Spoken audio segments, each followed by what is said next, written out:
ไปถนนคนเดินนี่งบ80 บาท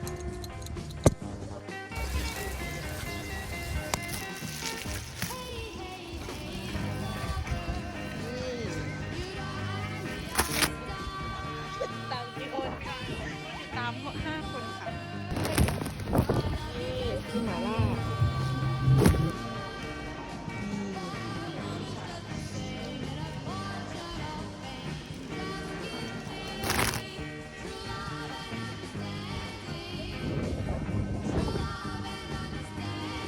นี่นะคะรถสองไฟมานั่งเป็นไงคะลมเบาเนาะไม่หนาวเนาะจะจะปีแบบนี้ขอโทษบรรยากาศตอนนี้ลมแรงวะหัวเถิกแล้วตอนนี้